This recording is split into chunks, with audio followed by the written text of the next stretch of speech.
Michelle's hand trembled as she moved the light in front of Ava's face. The little girl's eyes followed it. Michelle's breath caught. That's impossible. Every doctor said Ava Hudson was born blind. No cure, no hope, no chance. But her eyes just tracked the light. And in that moment, Michelle realized something that made her blood run cold. This child wasn't born broken. Someone was breaking her. Julian Hudson's wife died the day their daughter was born. Emily didn't survive the delivery. And before Julian could even process the loss, doctors told him his newborn baby would never see. Born blind, permanently, no explanation. He tried everything.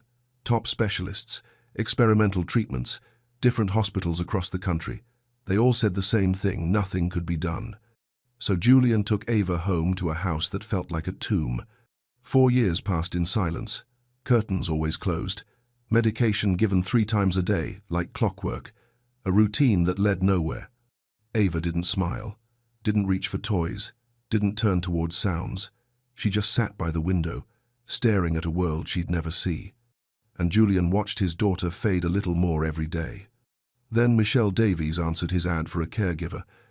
6 months earlier, Michelle had buried her infant son, 11 days old. The grief gutted her completely. She couldn't go back to nursing, couldn't face those NICU rooms without falling apart, but she needed something to hold on to. So she took the job. The first time Michelle held Ava's hand, the little girl squeezed back. Michelle had worked with blind children before. That response felt different, too aware, too connected. She started paying closer attention. The way Ava's head would turn when Michelle entered the room, not toward sound, but toward movement. The way she'd blink when light hit her face. The way she'd smile when the sun came through the window. Then, one afternoon, Michelle came home and heard soft crying from the laundry room. She opened the door. Ava was sitting on the floor in the shadows, reaching desperately toward a thin crack of light, her eyes following it as it moved. Michelle knelt down, waved her hand through the beam. Ava's eyes tracked it. "Oh my God," Michelle whispered. "You can see." And she knew this child wasn't blind.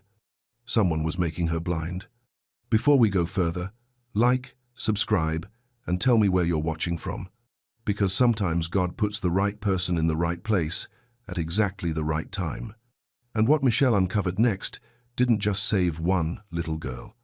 It exposed a conspiracy that would shake the medical world and save dozens of children from the same fate. Let's continue. 4 years before Michelle walked into that house, Julian Hudson had it all. A wife he loved more than anything, a baby on the way, a life most people only dream about. Emily was 8 months pregnant when she started having contractions at dinner. They rushed to the hospital, laughing nervously, holding hands in the car. This was it. They were about to become parents. But something went wrong during delivery. The baby's heart rate dropped. Emily started hemorrhaging. Doctors rushed in. Julian was pushed out of the room. He stood in that waiting area for 3 hours, praying harder than he'd ever prayed in his life. When the doctor finally came out, Julian knew before he even spoke. "Mr. Hudson, your daughter is alive, but your wife. I'm so sorry. We did everything we could." The world stopped. Julian didn't cry, didn't scream. He just stood there, feeling his entire life collapse in on itself. Then they brought him his daughter. Tiny, fragile, wrapped in a pink blanket. She had Emily's nose, Emily's chin, and she couldn't see him.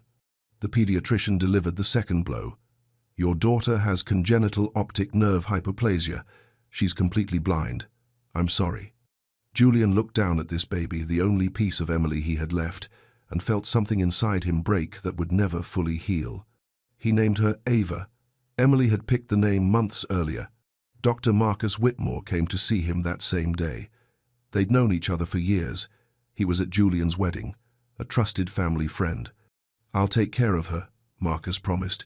"We'll start treatment right away. Specialized eye drops, medications. I won't give up on her." Julian clung to those words like a lifeline.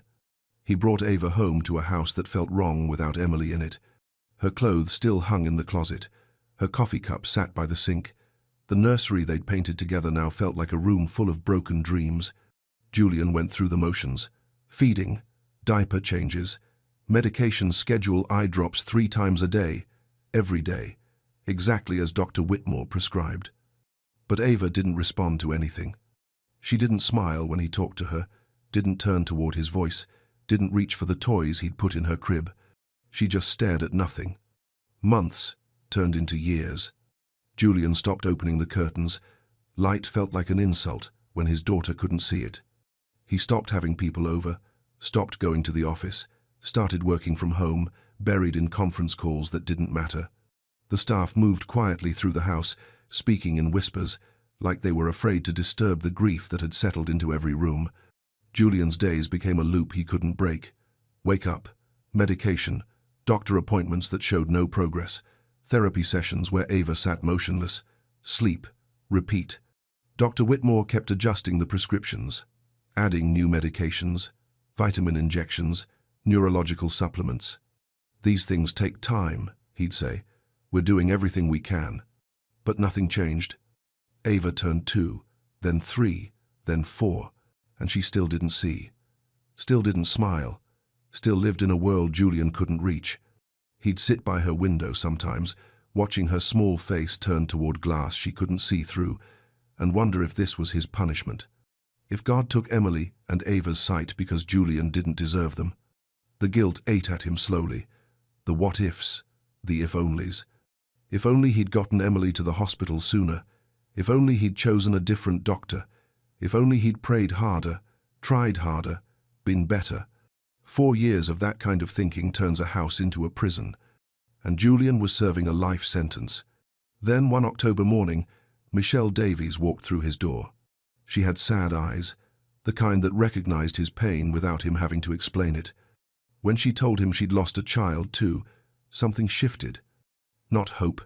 He'd buried that a long time ago. But something else. Something quiet. Maybe understanding. Maybe just the smallest crack in the wall he'd built around himself. He hired her, gave her the same instructions he'd given every caregiver before her. Follow Dr. Whitmore's medication schedule. Don't miss a dose. Don't get attached. But Michelle didn't follow those rules. She got attached the first day she held Ava's hand. And she started asking questions no one else had bothered to ask. Michelle's first week was all routine. Mrs. Chen walked her through everything. Ava's schedule was rigid, non-negotiable. 7 in the morning, wake up, eye drops. Breakfast with vitamin supplements mixed into her food. Mid-morning therapy exercises that Ava barely responded to. 1 o'clock, second round of eye drops. Afternoon, sensory activities, textures, sounds, things meant to stimulate a brain that seemed unreachable.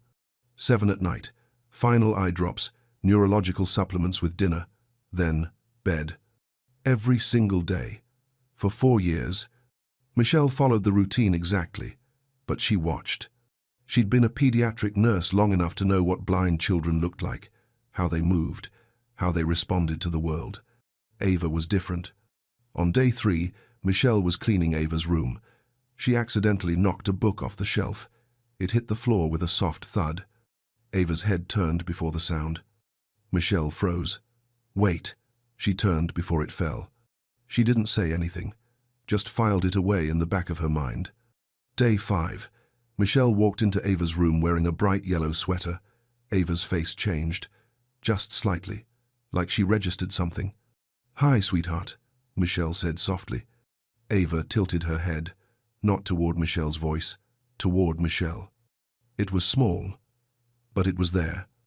Michelle started testing things, quietly, carefully. She'd move around the room without making noise. Sometimes Ava would track her, sometimes she wouldn't. She'd open the curtains to let light in. Ava would blink, rapidly, like the brightness bothered her. One afternoon, sunlight poured through the window after days of clouds. Ava turned her face toward it and smiled. Michelle's heart skipped. Blind children could feel warmth. That was normal. But this felt like more than warmth. This felt like Ava saw the light. That night, Michelle couldn't sleep. She pulled out her laptop and started searching. Congenital blindness, reactions to light. Visual impairment, inconsistent responses. Blind children, developmental milestones. She read medical journals until 2 in the morning. watched videos of other blind children, compared their movements to Ava's. They were different. Ava was more aware, more connected, like she was trying to see through fog instead of complete darkness. Michelle looked at the medication bottles lined up on Ava's dresser, all prescribed by Dr. Whitmore. She picked one up, read the label. The names were long, medical, some she didn't recognize from nursing school. She took photos of every bottle, planned to research them later. The next day, Michelle tried something else. She brought colorful toys from the playroom, a red ball, a bright yellow stuffed duck, a blue rattle. She moved them slowly across Ava's line of sight during playtime. At first, nothing. Then the yellow duck passed by and Ava's eyes shifted. Just barely, but they moved. "Oh, baby," Michelle whispered. "You see something, don't you?" She wanted to tell Julian, wanted to shake him and say, "Look at your daughter. Really, look." But she tried once. It was evening. Julian was in his study, door half open. Michelle knocked softly. "Mr. Hudson, can I ask you something?" He looked up from his computer, tired eyes barely focused. "What is it? Has Ava ever shown any response to visual things? Light? Movement?" His face hardened immediately. "No, never. The doctors were very clear. It's just, today I noticed she seemed to react when—" "Miss Davies," his voice went cold. "I've spent 4 years chasing maybes, every tiny movement, every small change, looking for signs that weren't there." He stood up, walked to the window. "I won't do that anymore. I can't. I understand, but please, just follow Dr. Whitmore's instructions. Give her the medication. Keep her comfortable. That's all I'm asking." Michelle left the study with a knot in her stomach. She went back to Ava's room, looked at that little girl sitting by the window, so still, so quiet. Something was wrong here. She felt it in her bones. That night, Michelle photographed every medication label, every dosage, every instruction. She didn't know what she was looking for yet, but she was going to find out. Because if there was even a chance, even the smallest possibility that Ava could see, Michelle wasn't going to let it go. She'd already lost one child. She wasn't going to watch another one disappear without a fight. Michelle waited until the house went quiet. Julian was in his study. Door closed. The staff had gone home for the night. Just her and Ava and the weight of a question she couldn't shake. She pulled out her laptop, opened the photos of the medication labels, started typing the names into medical databases. The first one came up: atropine sulfate ophthalmic drops, used for dilating pupils during eye exams. Standard dose, 0.01%. Michelle scrolled down to Ava's prescription strength, 0.5%. Her stomach dropped.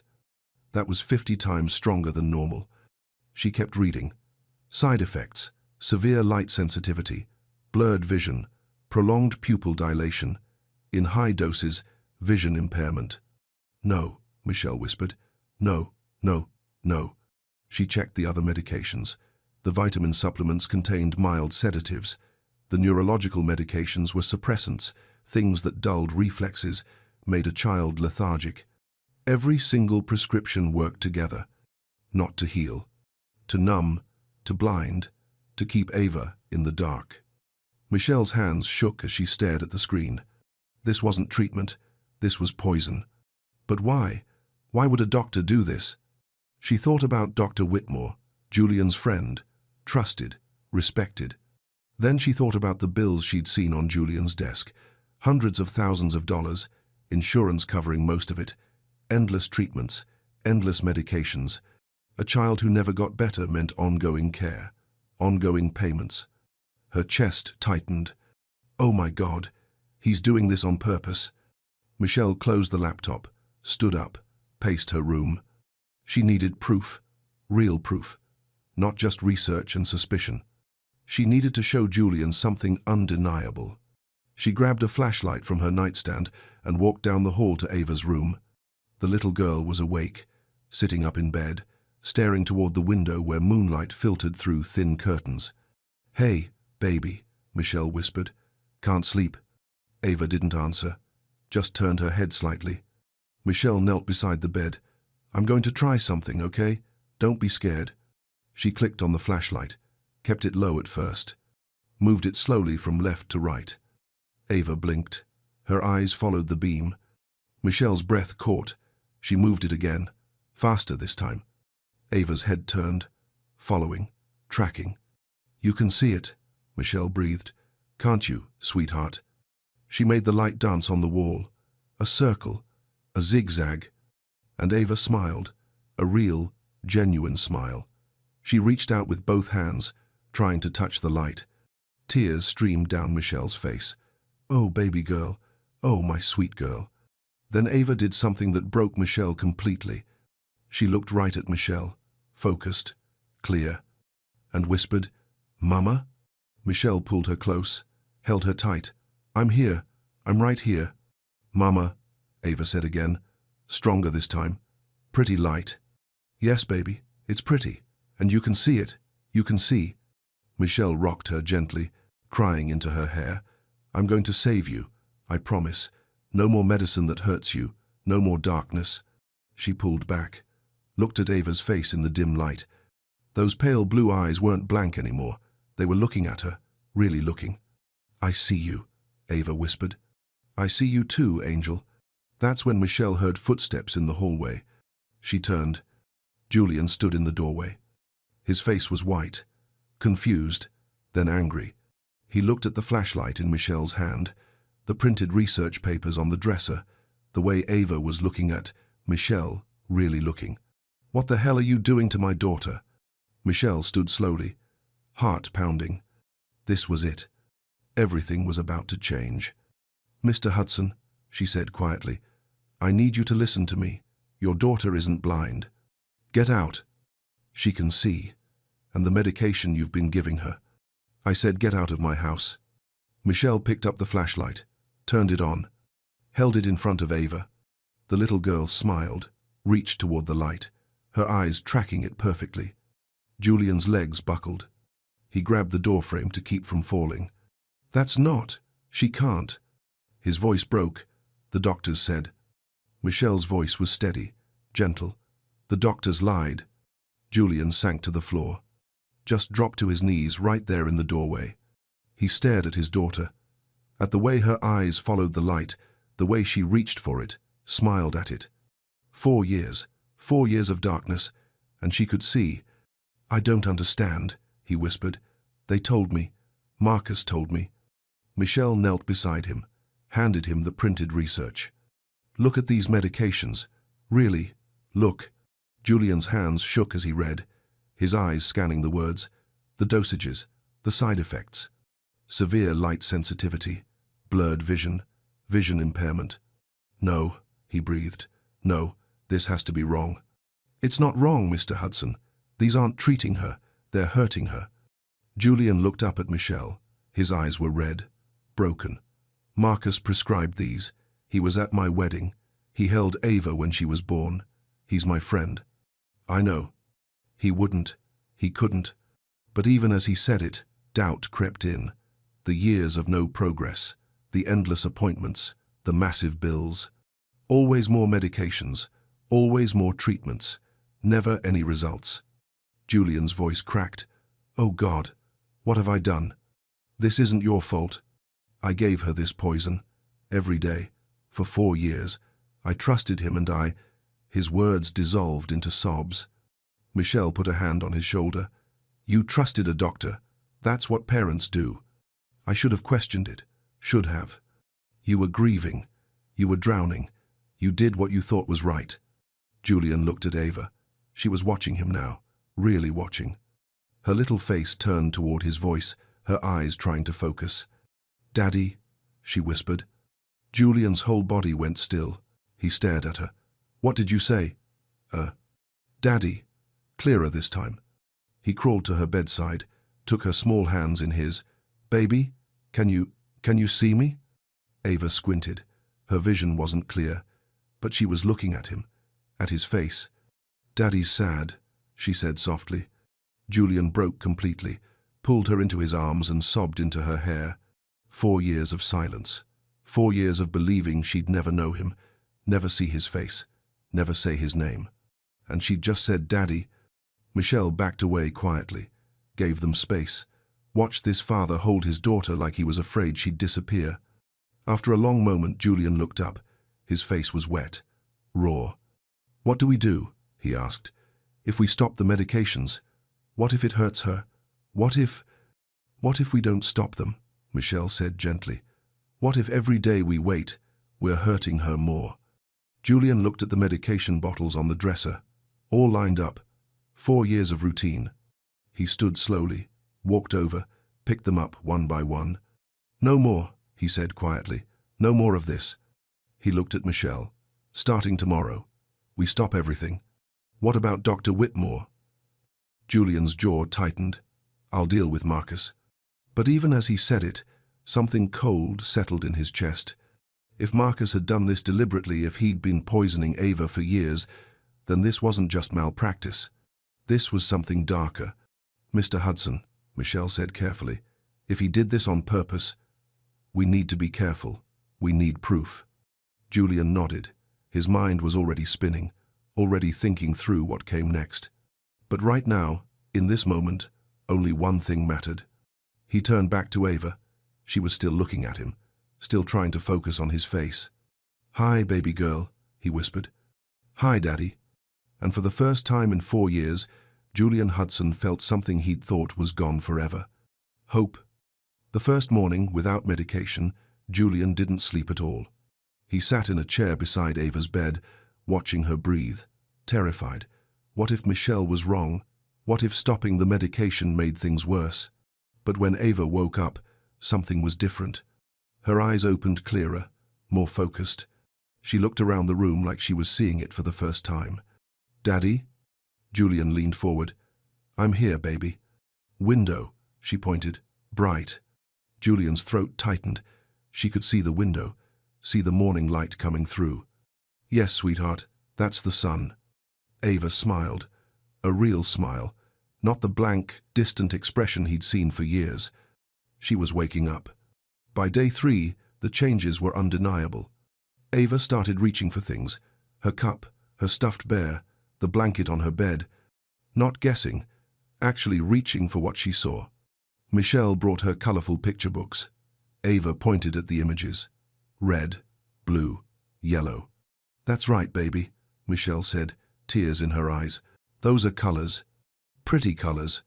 Julian watched from the doorway, watched his daughter come alive in ways he'd stopped believing were possible. She wasn't just seeing light anymore. She was seeing shapes, colors, faces. One afternoon, Ava walked to the window by herself, put her small hand on the glass. "Daddy, what's that?" She pointed outside. Julian came to stand beside her. "Those are trees, sweetheart, and flowers."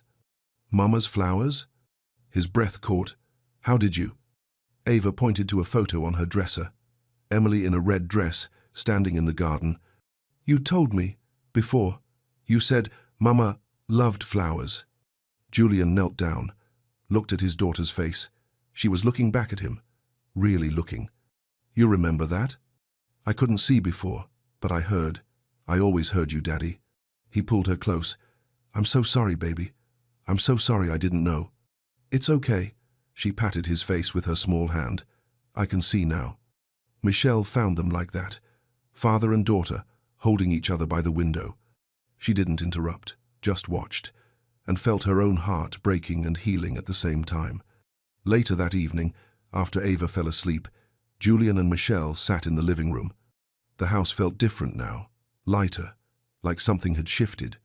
"I tried calling Marcus today," Julian said quietly. "His office said he's unavailable." "Unavailable?" "On sabbatical. No return date. No way to reach him." Michelle's stomach turned. "That's convenient." Julian looked at her. "You think he knows? That we figured it out?" "I don't know, but it's strange timing." Julian stood, walked to the window. 4 years, Michelle. 4 years I paid him millions, trusted him with my daughter's life. And he was. He couldn't finish the sentence. "We need to find out if there are others," Michelle said softly. Julian turned. "Others?" "Other children, other families. If he did this to Ava, what if she's not the only one?" The thought made Julian sick. How do we find out? I can reach out. Online support groups for parents of blind children. See if anyone else was treated by Dr. Whitmore. Julian nodded slowly. Do it. And I'll hire investigators, financial experts. If Marcus was billing insurance for fraudulent treatments, there'll be a paper trail. Michelle stood. Mr. Hudson. Julian, please, after everything. Just call me Julian. She nodded. Julian, if we do this, if we go after him, it's going to get ugly. I know. He'll fight back. People like that always do. Julian's eyes hardened. Let him fight. He poisoned my daughter. He stole 4 years of her life. 4 years of mine. His voice dropped. I don't care how powerful he is. I don't care what it costs. I'm going to make sure he never does this to another child. Michelle saw something in his face she hadn't seen before. Not just grief anymore. Anger, purpose, fire. Then we do this together, she said. Julian looked at her. This woman who'd walked into his life a month ago, who'd seen what no one else saw, who'd saved his daughter when he couldn't. Thank you, he said quietly, for not giving up on her. I couldn't give up on her. She reminded me too much of. She didn't finish. Didn't need to. Julian understood. Your son. Michelle nodded. I couldn't save him, but maybe I could save her. They stood in silence for a moment, two broken people who'd found purpose in each other's pain. Then Julian's phone buzzed. Unknown number. Text message. He opened it. His face went pale. What is it? Michelle asked. Julian showed her the screen. Stop asking questions. You don't know what you're interfering with. Another message came through. Some people don't wake up from the darkness. Be careful yours doesn't go back to sleep. Michelle's blood ran cold. He's threatening Ava. Julian's hand clenched around the phone. Then he just made the biggest mistake of his life. Michelle found 3 families online. 3 mothers who mentioned Dr. Marcus Whitmore by name, all in Connecticut, all desperate for answers about their blind children. She reached out to one, a woman named Sarah Bennett. They met at a coffee shop in Hartford 2 days later. Sarah brought files, medical records, bills, photographs of her 5-year-old son, James. Dr. Whitmore said James was born blind, Sarah explained, hands wrapped around her coffee cup. We've been seeing him since James was 3 months old. Michelle's chest tightened. What medications is he on? Sarah pulled out a list. Michelle's hands went cold as she read it. The same prescriptions, the exact same dosages, everything Ava had been taking. How much have you spent? Michelle asked quietly. Close to $2 million. The insurance covers most of it. But, Sarah's voice cracked, we've done everything he told us. Every treatment, every medication. Nothing's worked. Michelle reached across the table, took Sarah's hand. Has James ever responded to light? Sarah hesitated. Sometimes, I think. But Dr. Whitmore says I'm imagining things. That false hope is cruel. You're not imagining it. Michelle told her everything. About Ava, the medications, the research, how Ava's vision was coming back after they stopped the treatments. Sarah's face went pale. You're saying Marcus has been blinding my son? I'm saying you need to get a second opinion from a doctor who isn't connected to Dr. Whitmore. Sarah started crying, right there in the coffee shop. Quiet, broken sobs. 5 years, she whispered. 5 years I've trusted him. Michelle held her hand tighter. I know. I'm so sorry. When Michelle got home, Julian was waiting in the living room. I found something, he said. His voice was hollow. He showed her the investigator's report. Dr.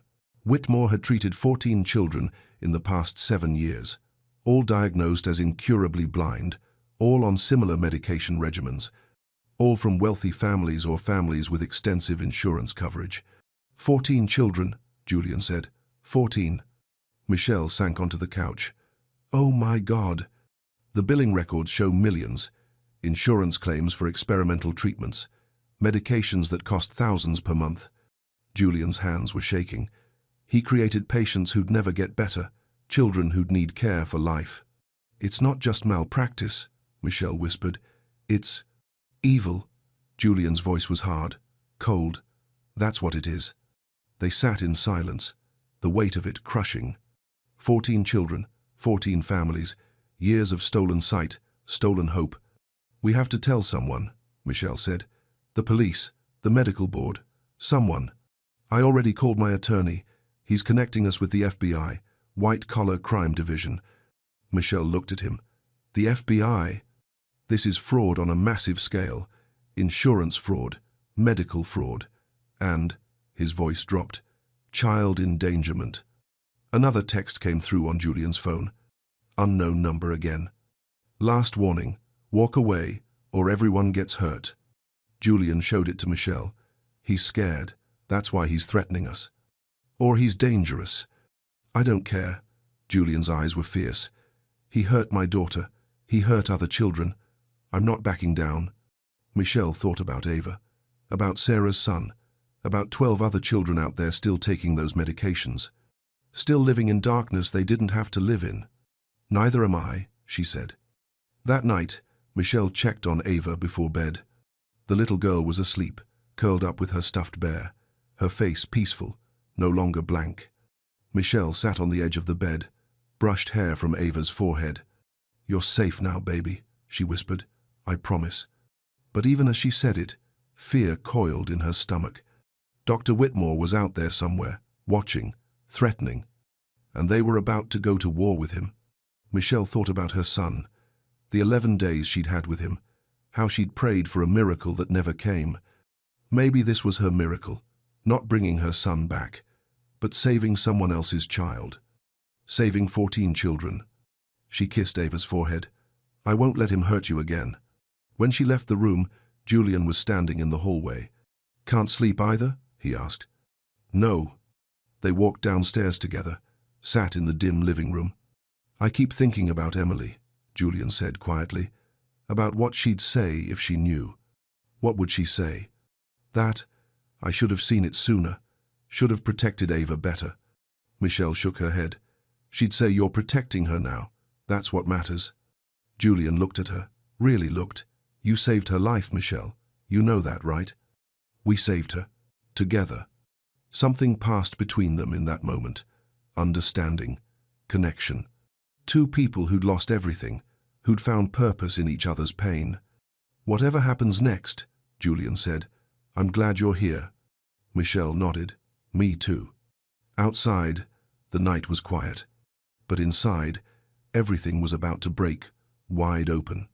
Michelle reached out to 2 more families. Both had children under Dr. Whitmore's care, both on the same medications, both told their children would never see. One mother, Lisa Chen, agreed to meet them at Julian's house. She came with her husband and her 3-year-old daughter, Emma. The little girl sat in her father's lap, motionless, staring at nothing. Michelle's heart broke looking at her. "We've been seeing Dr. Whitmore for 2 years, Lisa said. Her voice was tired, defeated. "He told us Emma has no optic nerve development, that nothing can be done." Julian leaned forward. "Have you ever noticed her responding to light, to movement?" Lisa hesitated. "Sometimes, but the doctor says it's just reflexes, not real vision." Michelle knelt in front of Emma, pulled out a small flashlight. "May I?" she asked the parents. They nodded. Michelle clicked it on, moved it slowly in front of Emma's face. The little girl's eyes followed it. Lisa gasped. She just... "She can see it," Michelle said gently. Lisa started crying. Her husband put his arm around her, his own eyes wet. 2 years, Lisa whispered. 2 years we've been giving her those medications." Julian showed them the research, the lab reports, the dosage information. "These aren't helping her," he said quietly. "They're keeping her blind." By the end of the week, they'd found 7 families. 7 children, all between ages 2 and 6, all diagnosed as incurably blind. All prescribed the same toxic combination of medications. Julian's investigators uncovered the financial trail. Dr. Whitmore had billed insurance companies over $40 million across 15 years. $40 million for treatments that didn't work, for medications that caused harm instead of healing. The FBI opened an investigation, but Dr. Whitmore was still missing. No one knew where he was. And the threats kept coming. Julian's car was keyed in a parking garage. Someone hacked into his email. Fake articles appeared online calling him a bitter father trying to destroy a respected doctor's career. Michelle received messages on her phone. "You're going to regret this. Leave it alone. Accidents happen." One morning, Michelle came downstairs to find Ava sitting at the kitchen table with Julian. They were looking at a picture book together. Ava was pointing at the images, naming colors. "That's green, Daddy, like the trees outside." "That's right, baby." Ava looked up and saw Michelle. Her whole face lit up. "Mama!" She'd started calling Michelle that a week ago, and every time, it made Michelle's chest ache in the best way. "Good morning, sweetheart." Ava ran to her, wrapped her small arms around Michelle's legs. "I love you, Mama." Michelle picked her up, held her close. "I love you too, baby girl." Julian watched them, something soft in his expression. Later, after Ava went to play in her room, Julian poured coffee for both of them. "She's getting stronger every day," he said. "I know. Her vision's still not perfect, but she can see colors now, shapes, faces." Michelle nodded. "It's a miracle." "No." Julian looked at her. "You're the miracle. You saved her when I couldn't. You would have figured it out eventually." "No, I wouldn't have." His voice was honest, raw. "I'd given up. I was just existing, going through motions." He set down his cup. "You brought life back into this house, into my daughter, into me." Michelle felt her throat tighten. "I don't know how to thank you," Julian continued. "How to even begin to." "You don't have to thank me." "Yes, I do." He stepped closer. "Michelle, you've given me everything back. My daughter, my hope, my reason to keep going." Something shifted in the air between them. "I know this isn't the time," Julian said quietly. "We're in the middle of a fight. Everything's chaos. But I need you to know." He paused, searched for words. "You're not just Ava's caregiver anymore. You're family. You're everything." Michelle's eyes filled with tears. 6 months ago, she'd been drowning in grief, certain she'd never feel whole again. Now she stood in this kitchen, with this man and his daughter, and felt something she thought was gone forever. Purpose, connection, love. "You're my family too," she whispered. Julian reached out, took her hand. They stood like that for a moment, two broken people who'd found healing in each other. Then Ava's voice called from upstairs, "Mama, Daddy, come see." They went upstairs together, found Ava standing at her window, pointing outside. "Look, the flowers are blooming." Julian and Michelle looked out at Emily's garden, the one that had been overgrown and forgotten for years. Spring had brought it back to life. Tulips, daffodils, colors everywhere. "Your mama planted those," Julian told Ava softly. "They're beautiful," Ava said. Then she looked up at Michelle. "Can we go outside? I want to see them up close." Michelle smiled through tears. "Yes, baby, we can go see them." The three of them walked down to the garden together. Ava ran ahead, laughing, touching the flowers, marveling at colors she'd spent years unable to see. Julian stood beside Michelle, watching his daughter discover the world. "Emily would have loved this," he said quietly. "I think she's watching," Michelle replied. "I think she knows Ava's okay now." Julian took Michelle's hand, squeezed it. They stood in Emily's garden, watching Ava spin in the sunlight, and felt something neither had felt in years. Peace. But they both knew this peace wouldn't last. The fight was just beginning, and Dr. Marcus Whitmore was still out there, hiding, planning, waiting. The story hit the New York Times on a Tuesday morning. Prominent pediatric ophthalmologist accused of deliberately blinding children in multi-million-dollar fraud scheme. By noon, it was everywhere. Every news channel, every website, social media exploding with outrage. Julian's phone rang non-stop. Reporters, lawyers, parents from across the country asking if their children had been victims too. Michelle sat with Ava in the living room, trying to keep her calm while chaos erupted outside. News vans lined the street, cameras pointed at the house. "Mama, why are all those people here?" Ava asked. Michelle pulled her close. "Because we're helping other children, baby. Children like you. Children who couldn't see?" "Yes, sweetheart." Ava was quiet for a moment, Then she said, "I'm glad they're going to see now too." Michelle kissed the top of her head. This child who'd suffered for 4 years was worried about other children. Julian came in from his study. His face was tight. They found him. Michelle looked up. Whitmore. FBI picked him up at a private airport in New Jersey. He was trying to leave the country. Relief and rage warred in Michelle's chest. Good. There's more. Julian sat down heavily. They found records. 14 children confirmed. Maybe more. And it wasn't just him. What do you mean? 2 other doctors were involved, and a pharmaceutical company executive. They had deals, kickbacks, create lifelong patients, split the insurance money. Michelle felt sick. How could they? I don't know. Julian's voice was hollow. I don't understand how people do this. The next few weeks were a blur. Dr. Whitmore was charged with 47 counts of fraud, conspiracy, and child endangerment. The trial was set for 4 months out. But more families kept coming forward. 19 children total. 19 families destroyed by greed disguised as medicine. Julian and Michelle were asked to testify before Congress, a hearing on medical fraud and patient protections. They sat at a long table, microphones in front of them, cameras everywhere. Julian spoke first, his voice steady but filled with emotion.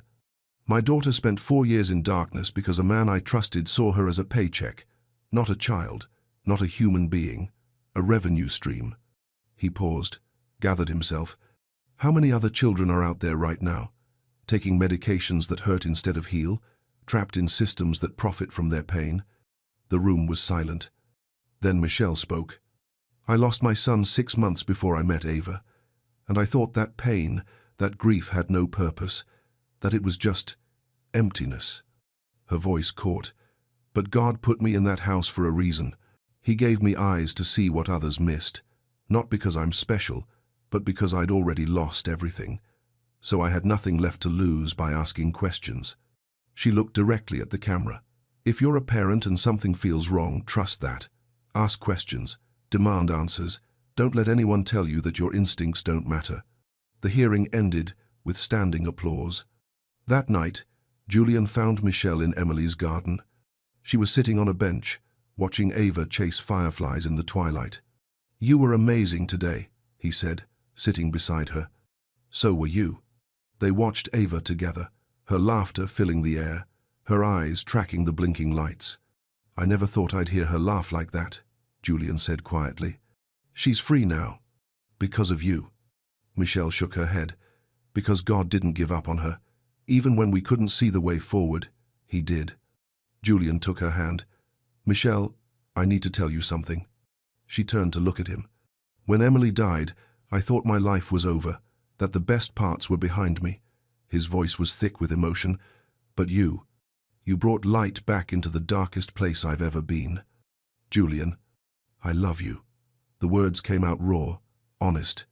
I love the way you love my daughter, the way you fought for her, the way you see the world.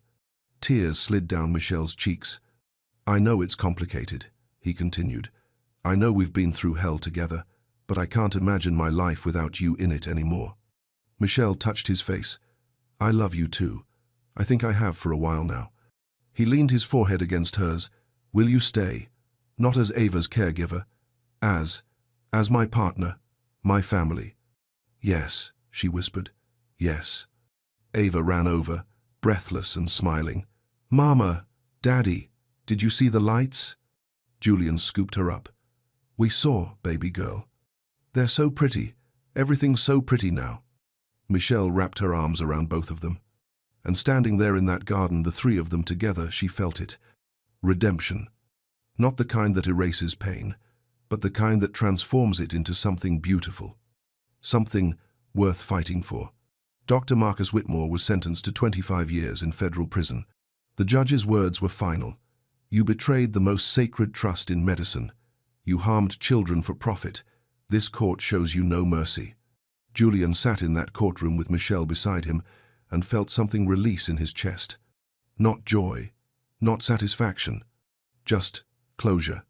Justice had been served, but it couldn't give back the years, couldn't undo the damage. All they could do was move forward. 6 months later, Julian and Michelle stood in Emily's garden. The same garden where Julian had proposed. This time, folding chairs lined the grass.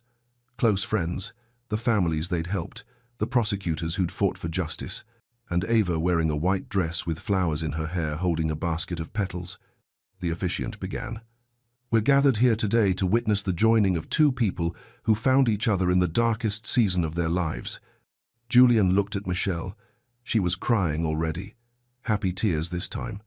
He took her hands. I thought I'd lost everything, he said, his voice thick. My wife, my hope, my daughter's future. But God had a plan I couldn't see. He brought you into our lives when we needed you most, and somewhere along the way, you became my everything. Michelle squeezed his hands. I thought my pain had no purpose, that losing my son was just senseless tragedy. Her voice broke. But God used that grief to save your daughter, to save other children. He took my broken heart and made it into something that could heal. She wiped her eyes. You and Ava didn't just give me a family. You gave me a reason to believe again. When they kissed, Ava cheered loudest of all, threw petals in the air that she could finally see. Later, at the reception, Sarah Bennett approached them with her son James. The little boy was wearing glasses now, running around with other kids, laughing. He starts school next month, Sarah said, tears in her eyes. Real school, with other kids, because of you. Because we all fought together, Michelle replied. Other families came, shared their stories, their children's progress. Emma Chen was painting now, colors everywhere, making up for lost time. A 6-year-old boy named Michael was learning to read, large print books, but reading. Not every child regained full vision. The damage had been done. But they were all seeing more than they had, living more fully. And new laws were being passed because of them. Mandatory second opinions, prescription oversight, patient protections. Ava's Law, they called it in New York. One life saved had become dozens. Dozens had become systemic change. That evening, after the guests left, Julian and Michelle stood at Ava's bedroom door. She was asleep, her stuffed bear tucked under one arm, moonlight streaming through the window she'd spent years sitting beside in darkness. I used to stand here and pray for a miracle, Julian whispered, begged God to heal her. He did, Michelle said softly, just not the way you expected. Julian pulled her close. He sent you. They adopted Ava together the following month, made Michelle her legal mother in every way. When the judge finalized it, Ava threw her arms around Michelle's neck. You're really my mama now. I've always been your mama, baby. Now it's just official. 1 year later, Michelle found Julian in his study late at night. Can't sleep? She asked. Just thinking. He gestured to his computer screen. The Emily Hudson Foundation website, testimonials from families they'd helped, photos of children who were thriving now. 23 children recovered partial vision. 14 families received financial restitution. Laws changed in 8 states. He looked at Michelle. All because you refused to look away. All because God put me exactly where I needed to be. She sat on his lap, rested her head against his. You know what I realized? What? My son lived 11 days. That's all I got. But those 11 days taught me to recognize suffering, to fight for children who can't fight for themselves. Her voice was gentle. He had a purpose. Even though he's gone, his life meant something. Julian kissed her forehead. He'd be proud of his mama. They went upstairs together, checked on Ava one more time. She was sprawled across her bed now, growing so fast. 7 years old, 1st grade, art class twice a week, friends who came over for playdates. A normal childhood, the one she'd almost been robbed of. Michelle tucked the blanket around her, kissed her forehead, and thought about all the paths that led here, the grief, the loss, the questions that wouldn't stay quiet. She'd lost a son, but gained a daughter, lost her way, but found her purpose. God hadn't erased her pain. He'd transformed it, made it into something that could save others, heal others, change the world just a little bit. That's what love does, real love, the kind that costs something. It doesn't erase darkness, it becomes light inside it. And sometimes when we're broken enough to let him, God uses our pain to write the most beautiful stories. Stories about sight restored, hope renewed, families healed. Stories about ordinary people who refuse to accept that darkness is permanent. Who fight, who question, who love fiercely, even when it hurts. Michelle turned off Ava's light, closed the door softly. Tomorrow, Ava would wake up to sunlight, to colors, to a world she could finally see. And Michelle would wake up beside the man she loved, in a house that felt like home, with a daughter who called her Mama. Not because life was perfect, but because God took their broken pieces and made them into something whole, something beautiful, something that looked exactly like redemption,